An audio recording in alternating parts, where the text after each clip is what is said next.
So for my final conclusion, I've decided to do a vlog, mainly because it's more visually based, it's more personable, and it's more of a conversative style, opposed to textually based where it's more anonymous and you don't get to see my facial expressions when I'm talking about the subject. Now, the most important thing I've probably learned during this experience, the research, and all the hours of putting into this, is that most of the information out there is outdated or it's inaccurate. Now, not all websites are inaccurate or outdated, but a vast majority of them are conflicting.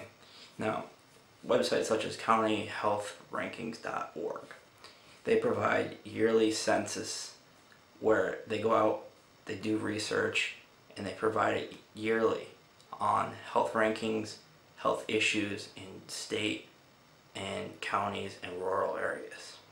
This information is generated on a regular basis.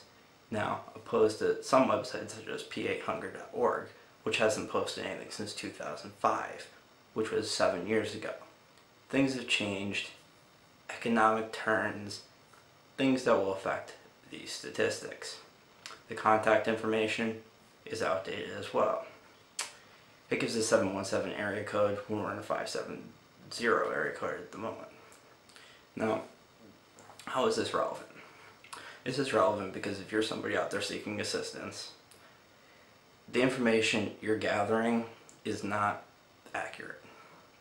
If you want to go to assistance programs such as, Meals on Wheels or other services, you don't know where to begin. There's a vast amount of stuff out there. Also, if you're not computer savvy or have any idea where to begin, you're pretty much lost.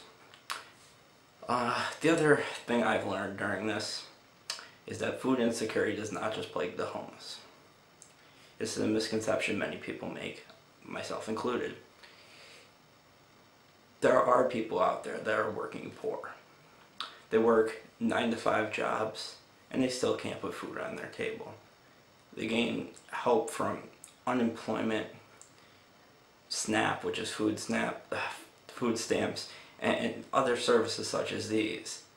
Now, that's a bad misconception to make, but it's one we make because of the times.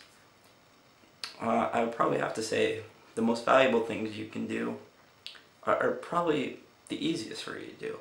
Now, you might say, I don't have the money. You might be sick of people hounding you, UNICEF, stuff of that nature for money. But, it only takes $1. You don't have to drain your bank account, write a $25,000 check or a $100 check, take food out of your family's, mouth or money out of your wallet. But there are other ways. You could donate your time, like I said. You could donate food. Now, a misconception with the food is you could donate canned goods. But just because they're non-perishable doesn't mean they're healthy. I mean, take it in terms of, would you eat it? Just because you wouldn't eat it doesn't mean somebody that's less well off would. You could also provide produce, fruits, vegetables, other goods, bread, stuff of that nature. The last I would probably have to say is the monetary. Yes. Like I said, you don't have to provide a big sum of money. I mean, you could also donate your time. You could do it at food banks, homeless shelters, other nonprofit organizations. I'm sure they'd be willing to help you. Our group, Access and Awareness, has generated all this research and put it into a guide. A guide to help people in Lackawanna and Luzerne County to access the assistance programs that they need for food, clothing, shelter, emergency needs, employment. Now, this is something that we could not find anywhere on the internet. Current information that's all in one place. We think this will help Lackawanna and Luzerne County to a great extent. So, my best advice is go out there and do something. It doesn't have to be writing a check, it doesn't have to be donating something. I mean, you don't even have to, go out there and donate your time. But there are other ways. Such as myself as a college student, it cost me nothing, and I still did something for the community. So I'll leave you with this.